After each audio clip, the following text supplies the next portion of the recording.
I'ma bounce back like a ricochet. I'ma bounce back like a ricochet. I'ma bounce back like a ricochet. I'ma bounce back like a ricochet. 3, 2, 1, and boom. Welcome to the Moose Vu Sesh, where we are giving hope in a different dose. That's right. I'm Blake Moosa, aka the Black Moose, and we have. And I'm Vu Fam, giving you a loud shout out. And we have a special guest here today.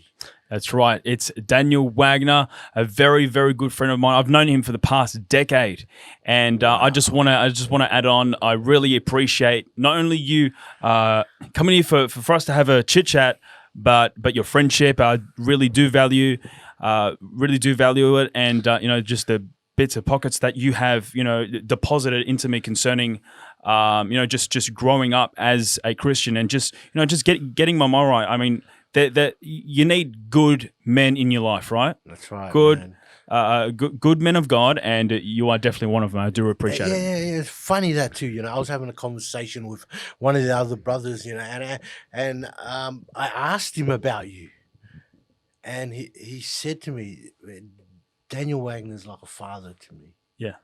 Man. Was he white? Nah, this guy was Asian. but he actually said that, and yeah, man. No prejudice here, man. That's just, man. But yeah, man, to be like someone's father, man, they hold you in high regards, man. And that's who you are, man. Yeah. We're gonna let him talk. Yeah. Well, hey, welcome to the show. Thank you, Blake. Thank you, Vu, for those kind words. Thanks for having me on the show. You pay me later. Make sure you pay. Glad to be here. Glad to be here. So take us to the beginning. How was your birth? I mean, what happened? Yeah, that's a loaded question. A lot happened, and so I'm regarded as one of the miracle babies, I guess, in Australia. Made medical journals around Australia because I wasn't meant to survive. But what happened was my mother was very ill and rushed to hospital. I was born premature, and I was born with a condition called hyaline membrane disease, which gave me breathing difficulties. On top of that, I had my small bowels were blocked. Now, because of my breathing difficulties, they couldn't operate for 10 days. Mm-hmm. So I was gravely ill, and I was in a humidity crib on pure oxygen. Yep. So because I was on pure oxygen, that stunted the blood vessels growing or continuing to form in my eyes. So to this day, I have very poor eyesight because of that. Yeah. So one thing led to another. They had a series of operations, eventually went home, but I very quickly developed a condition called portal vein thrombosis, which the portal vein actually carries the blood from your spleen and from your liver back to your heart to get more oxygen, amongst other things. That's the main thing that it does. And so because that was kind of like blocked, which is what portal vein thrombosis is. Yep. That caused me to have to develop an enlarged spleen. Now, your spleen is responsible for a number of things, for cleansing the blood, for assisting in cleansing the blood, in storing white blood cells. Yeah. And so I've always had issues with blood-related issues because of that, just different complications over the years. So I've never been able to play contact sports or rumble or tumble because of my enlarged spleen. That could very easily rupture. Wow. And that can very easily be fatal. A massive amount of internal bleeding. Yep. So from birth, your survival rates were against all odds. They were. So I was not meant to survive. So I recall my mother telling me a story that the first surgeon that operated on me at 10 days old had a policy that he wouldn't operate on a baby that was under a certain weight. Yep. Now, I don't know what that weight was. You have to remember this was 50 years ago, giving away my age. Yeah. So technology back then was very different. Medicine back then was very different to what it is now. Yeah, so he had a policy, he wouldn't operate on a baby under a certain weight. And he walked into the room. Now, I was under that weight because the chances of survival just were almost zero. So he walked into the room, and for some reason, he didn't ask the nurse how much I weighed. He just went in and operated. Wow. Wow, man, it's like just stabbing a pin in the dark. Well, I suppose Yeah. this doctor didn't want to have any second thoughts before Yeah. because he was adamant on wanting to save your life. Absolutely. So, So he rolled the dice. well, Gamble, man. He rolled the dice. Yeah. yeah, absolutely, and it paid Paid off. It paid off. Here I am. Yeah, Yeah, man. it's amazing. And how did you manage to find out all this info? At what age or when? And, Yeah, and so how? when I was 17 years old, I actually wrote to the hospital. Yeah. I'd left home by then, and I was living somewhere else. So I had no information from my family. My family didn't really tell me much what happened. So I wrote to the hospital, and the actual surgeon and pediatrician who looked after me were still there and remembered me very well and wrote me back a very detailed letter, which I still have to this day. Wow, That's why I know all this information. amazing. Amazing, man.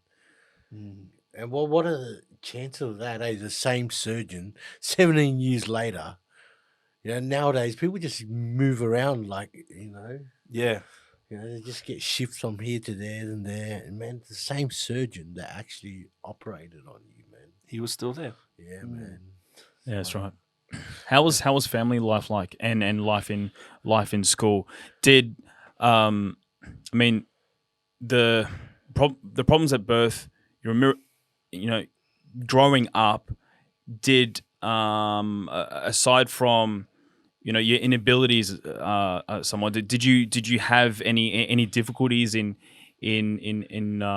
just going about life? Yeah, I did. So mainly my eyesight. Okay. So very, very poor eyesight. Very young age, glasses. And one thing they tried to do was put a patch on my glasses to force one eye to work better. Okay. I went to a school that was for visually impaired people. That's where I first started my schooling. So there were blind people there, people who couldn't see very well.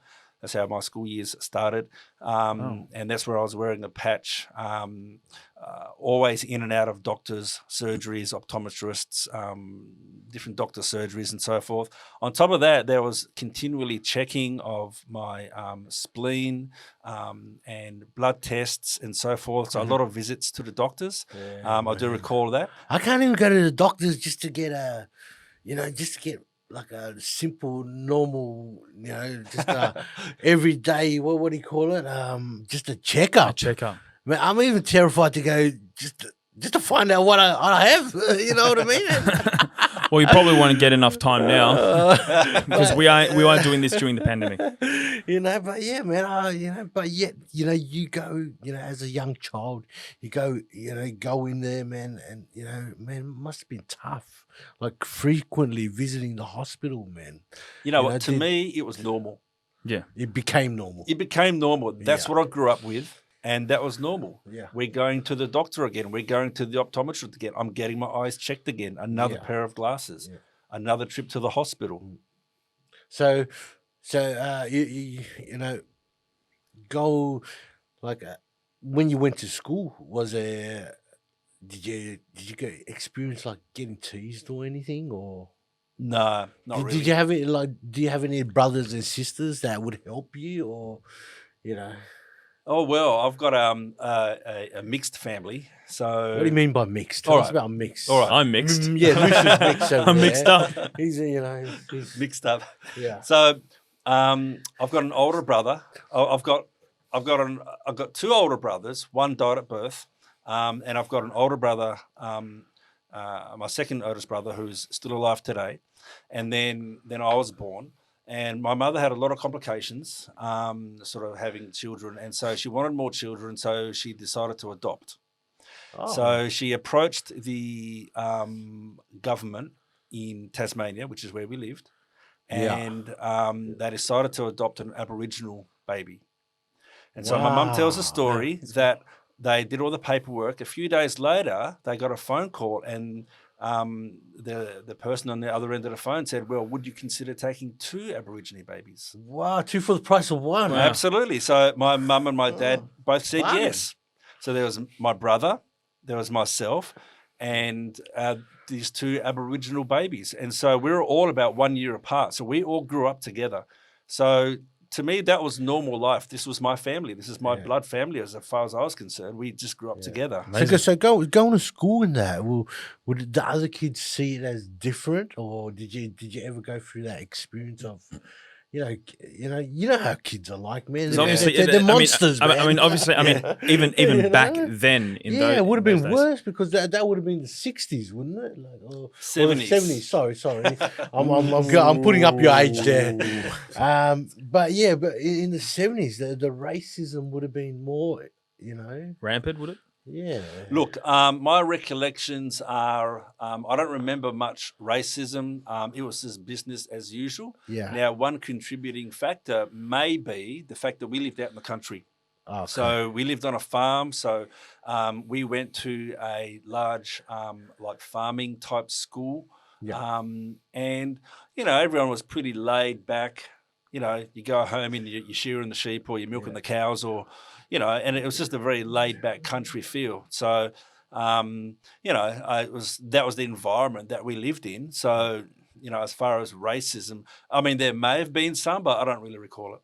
Plus the fact that you were blind anyway, so you couldn't see any other color. True. You couldn't make. You didn't know what color was what anyway. They were all the same. They were dark green. It's all the same to me. Now, then growing up, living at home, that you do recall having some difficulties, in your teenage years?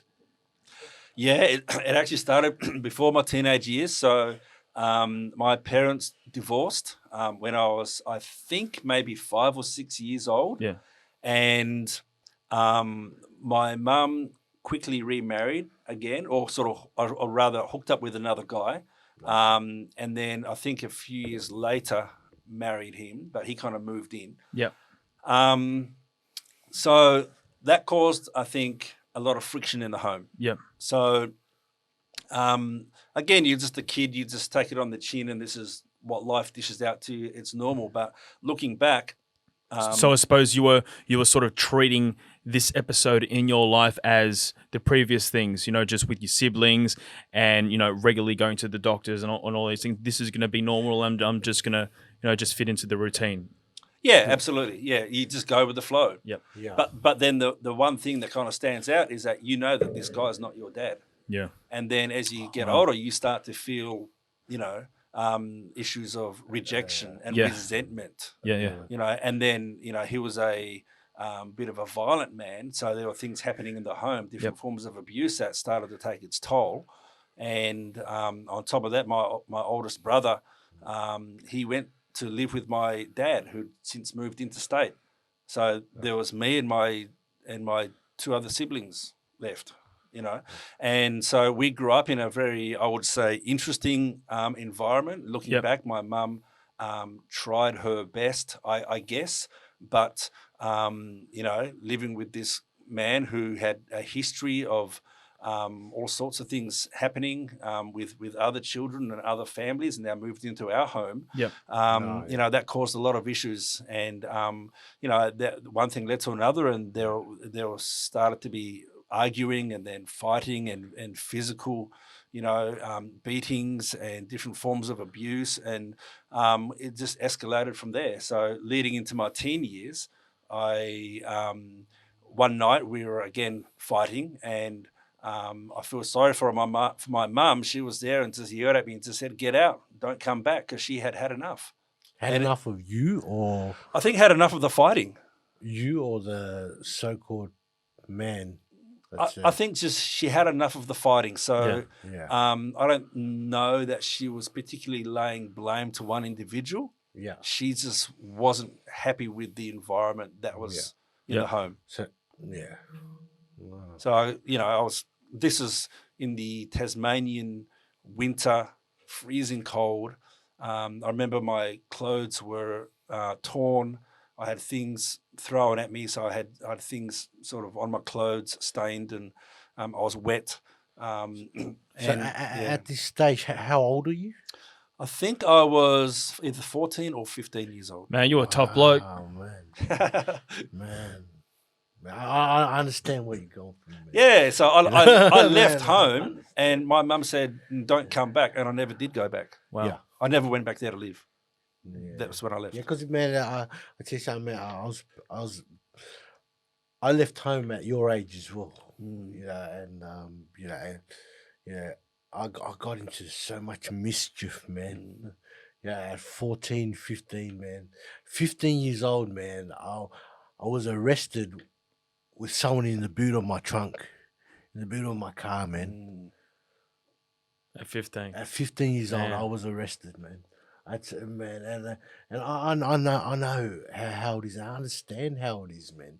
To go out there and try to make it on your own on the streets there, and especially man, Tasmania, man. That's crazy. Freezing cold. Freezing cold. Also out in the Freezing country, cold. there's this wasn't any city life, so Yeah, man. there's nothing around. It's pitch black. There's no street lights. Yeah. So, you know, I remember the night that I did get kicked out. I walked for about an hour into the little country town that was closest, Yeah. and went and knocked on a friend's door, who happened to be a minister of a church. Wow. So Wow. yeah, And of all places. Yeah. yeah. Yep. And knocking at the church door. Wow. What happened then? Like. Oh what well, came after that. this is the only place I knew to go. So this is my friend at school. Her dad was a minister of the church, of the local church there. Yeah. So I knocked on their door. I think it was maybe 10 at night. And, you know, he wasn't home. I actually asked for him. And I think I just instinctively went there because I thought, well, these people will help me. I need help. Yeah. I need a roof over my head. I need help. I'm distraught. And so they took me in. I stayed there the night. I stayed there a few nights, actually. And then they had to go away. So they gave me an address of a boys' home just up the road where I could go. And I think because of my pride, I didn't go there. I just sort of went out into the streets and fended for myself. Wow. Wow. And that was, and from that moment on, so you didn't take the refuge in the boys' home. Where'd you go from there, man? Like, I remember I was sleeping in parks. so basically, you were homeless. Yeah. On the streets, you were homeless. Yep. Not a cent to your name. Had Nothing. Nothing. Just the clothes on your back. Pretty much. Then what happened, man? I then went to. I was still going to school at the time, and there's a lot of blanks. I think. Was that because of mind-altering substances? No. It does. It sounds like a bit. I was one of the street kids, but I was one of the good street kids. Okay. So they Different say, breed there, right? there was nothing in Tasmania. That's why. That's right. I remember I eventually started going to TAFE, and I was just like living in parks. I remember being taken in by different friends at different times. So I think people started to find out that I didn't have anywhere to live. So I remember different friends at school, their parents would, hey, come and stay over the night, come and stay a couple of nights. But man, to see how what's inside your head is, you were homeless, you were 15, 16, yet you were still going to school, man. A lot of people these days, a lot of young people these days, once they go homeless, they start doing crime. Yeah. They wouldn't think about going to school. They wouldn't think about, the next step for them is prison. You just basically moved on as if it was normal, but on the other side, but on the after hours, after school. Yeah, well, you'll be sleeping at a friend's house. You'll be homeless or something, man. But yeah, man, that's so much of a different. Well, let's just say you didn't wear your heart on your contrast. sleeve. Yeah. That makes sense. I remember I used to shower at TAFE, the shoplift to eat. TAFE had great showers. I loved the soap.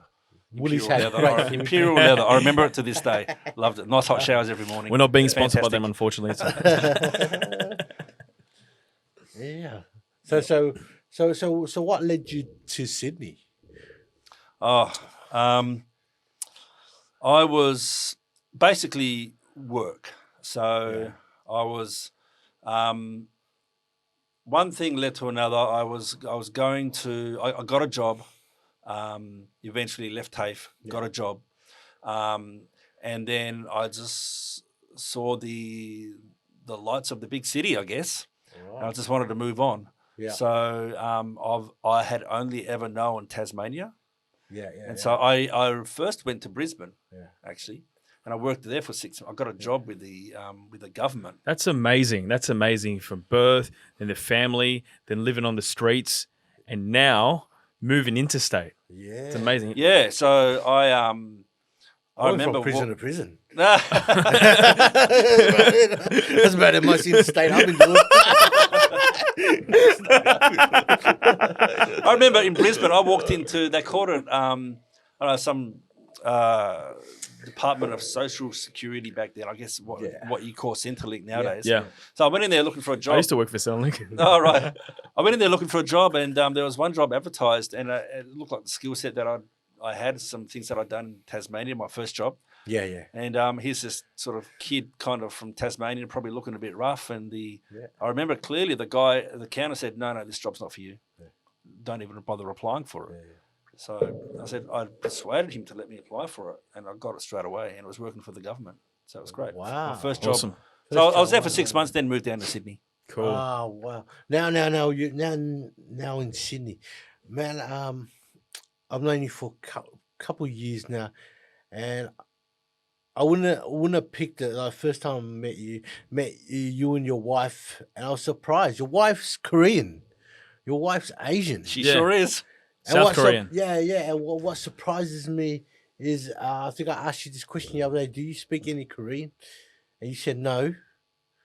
And I met your wife. She hardly speaks any English. and I want to see, man, how do you make a relationship like that work? Or first, get to the beginning, all right, so I can understand. How did you guys meet? Like two worlds apart, you know what I mean? Two worlds apart, for sure. Man. So we met in church. So it was a bit of a funny situation. So I was going to church, and then her friends brought her to church under the guise of learn English, be exposed to some English preaching, because she was going to a Korean church. And so...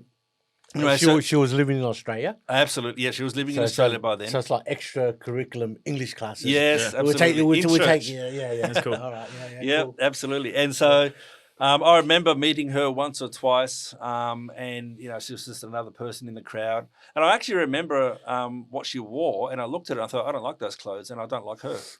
Wow. So anyway, that was my first impression. So she was wearing more denim. I hope she's listening to this right now. She will be. And so a few weeks and months went by, and she would sort of pop in to one service a week because she had her own church. She came with a friend of hers, who was a regular attender of our church. And her friend on a Sunday morning came up to me and said, my friend who's been coming for a while, would you like to go out and have something to eat with us tonight after church? Now, to be polite, I said, no, ask me tonight. But in my head, I'm going, no way. I don't know who this girl is. I knew she couldn't speak very good English. And so anyway, come night service, as soon as the service finishes, she comes up to me, her friend, and says, okay, we're ready to go now. I said, well, actually, I've already eaten, and not so you're hungry. Putting it off. Not hungry, and I'll pass. Thanks a lot. Wow. And she caused a big ruckus. She just jumped up and down and raised her voice and said, no, but you said you were going to come, and she's here now, and blah, blah, blah. Totally embarrassed me in front of everybody, people were in earshot. But you deserved it. You know that. You deserved it. Bus chucking going on. I'm glad she did it, because what happened was I conceded. I said, okay, I'll go. We'll go out and have something to eat. Just shut up, lady. I'll go now. That's pretty much what happened. As soon as I said that, I thought, what on earth have I done? Because I certainly was not looking for any relationship. Yeah. And so we went out to this little restaurant, conveniently a table for four. And so it was my friend, her boyfriend, and me, and now my wife. And by the end of the night, throughout the night, I'm thinking, what the heck am I doing? This is crazy. And by the end of the night, I thought, oh, what the heck? She's kind of cute. And I said to her, can I have your number? And it just went off. We just hit it off from there. Oh, wow. Yeah, that's how it first started. So it wasn't love at first sight. No. No, there's no such thing as that. But man, now it's interesting. How did you guys communicate with each other? How did you make things work? Google Translate. Yeah, if you can't, Google Translate. Okay. So absolutely, communication is key in any relationship. Sign language. So no, we didn't even do sign language. Wow. I think part of the bonding was that we used to both work in the city, and we used to go down and just sit on the steps of Darling Harbour, and she had her little English and Korean dictionary. Yeah. And I used to just point out words in there to her and just show her words, and she'd try and pronounce it in English. And then, we could communicate a little bit, but we just had so much fun together. That's amazing. Just learning to not only know each other, but just learning in general. Yeah. That's amazing. Yeah, That's amazing. We just enjoyed being in each other's company. Yeah. And obviously communication is key, and that did improve over time. We had different people help us over the years. Like it's in the early days, got translating and so forth, other friends who were fluent in both languages. And, it's presented its challenges for sure over the years, and it's something we have worked through. But one reason that we are able to get on is because we're both going in the same direction in life. Yeah. And what direction is that, man? Okay, so I was a Christian, she was a Christian, and we both come from very similar backgrounds. So that's the bond, right? 100% made all the difference. Yeah. We're both traveling in the same direction. Somebody once said that, you marry your best friend, you're just walking together and you just hold hands and keep going. And for us, that's what it was like, because we were going in the same direction in life. She had been raised in a church where it was very similar to the church that I was going to, a Pentecostal church, discipled very well by her pastor, had a good understanding of what it meant to be a Christian wife. Yeah. Even though she wasn't a Christian life, she had learnt what it meant to be that. And part of the Korean solid foundation. Yep, solid foundation. Part of the Korean culture is you're very respectful to authority, to leadership, to male leadership, whether that be in the home or anywhere else. So there are some foundational things that were well set in stone well before we even met. That we just used that as a springboard for our relationship. And I'd learned a few things being single over the years as well. And so we were able to just use that as a foundation and very quickly move forwards together in certain areas of life and where we wanted to be in life and the journey that we were on. Wow. Amazing.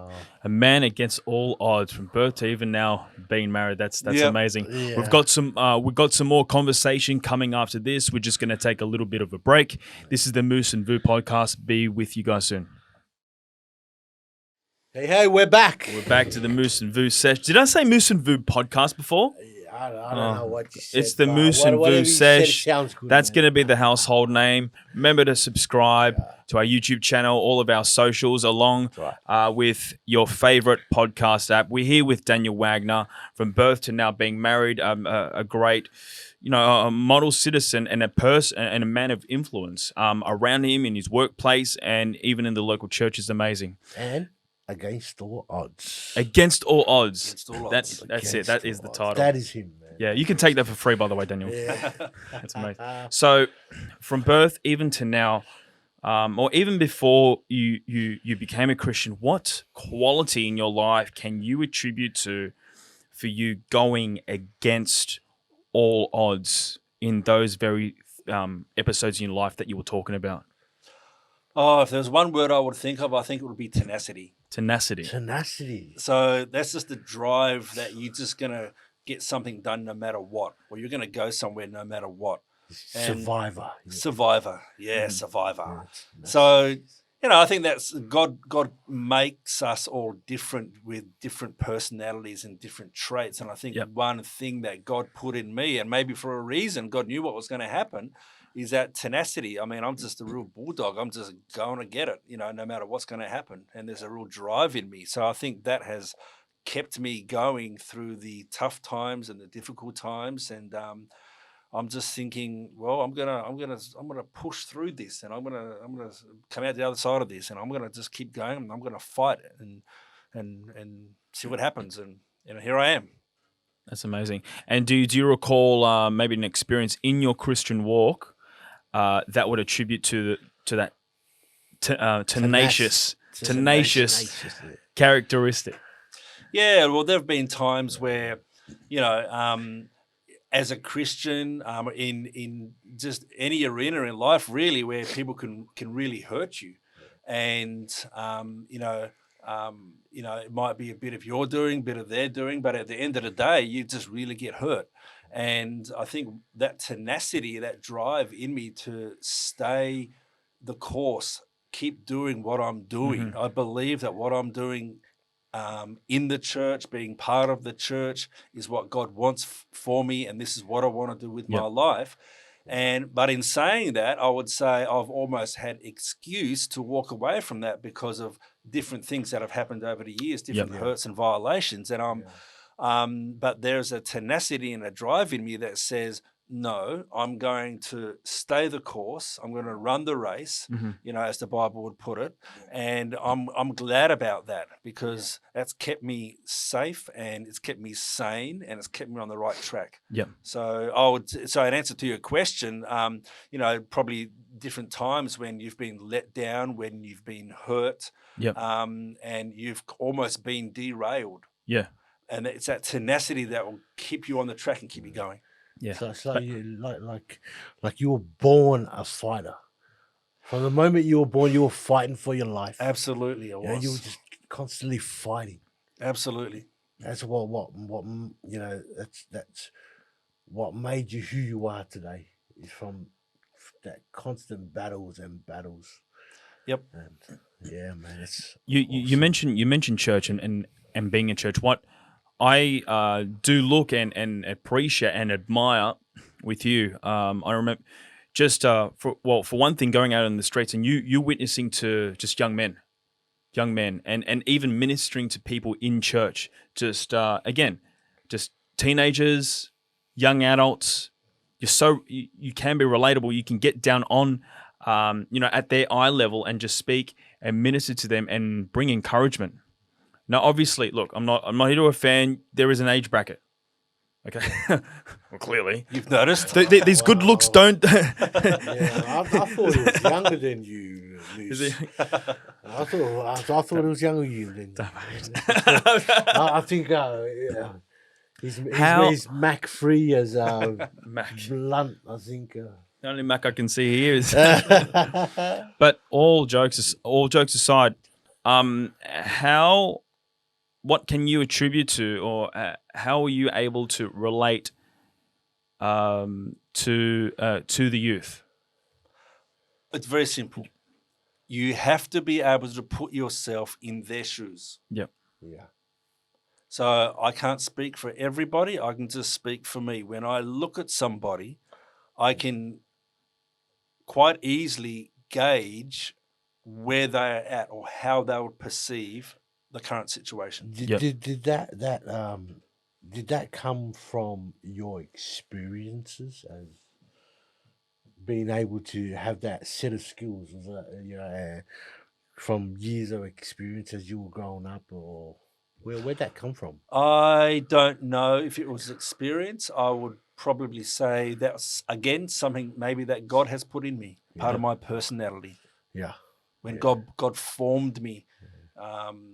In the womb, when he made me, the Bible says he knows us even before he formed us in the womb.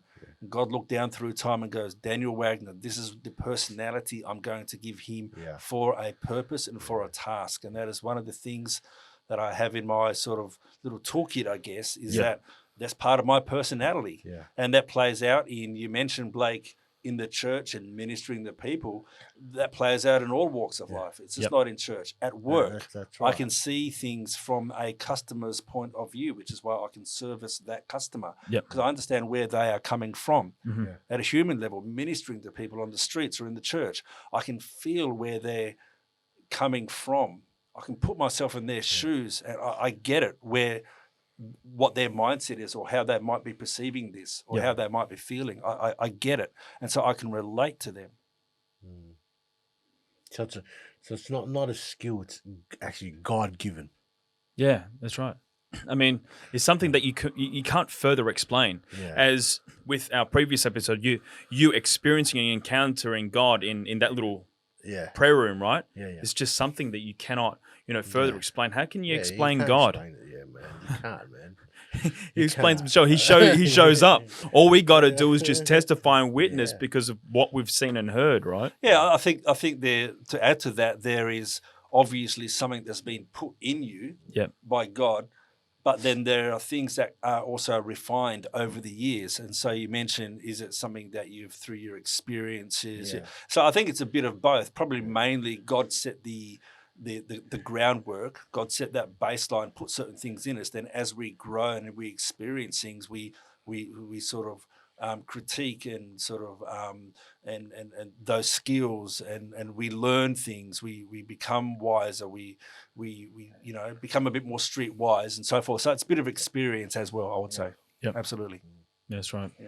And what are some final words, even during this time? So we're recording this in the time of the pandemic. The restrictions are being lifted Slowly. Yeah.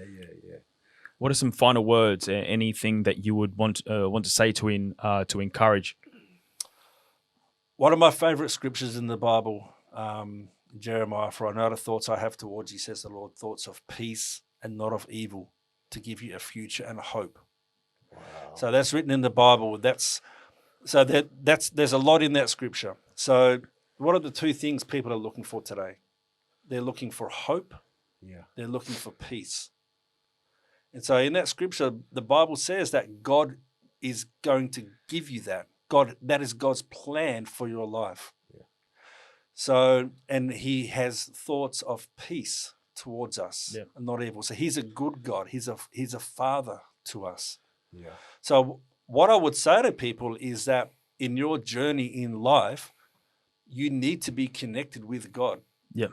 You need to have relationship with God through Jesus Christ to walk in what God really has for you, to find that hope and that peace. Now, I can say this not out of just rhetoric. I'm talking from life experience. Yeah. Because I am walking in that hope and that peace. Yeah. And I have a living relationship with a living God. Yes. And so a message that I would leave with people is that you need to be right with God. You need to have your sins forgiven, and God will give you the hope and the peace that you're looking for in life. Yeah, that's right. You have fear, panic are going around. You need the future and hope. Man, I Jesus. Absolutely. I lived in so much fear, man, my whole life, man.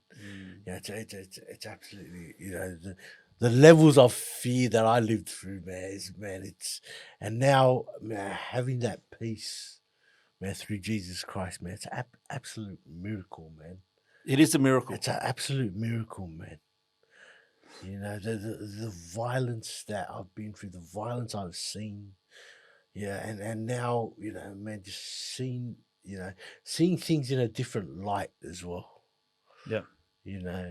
And seeing that there is hope in a lot of situations.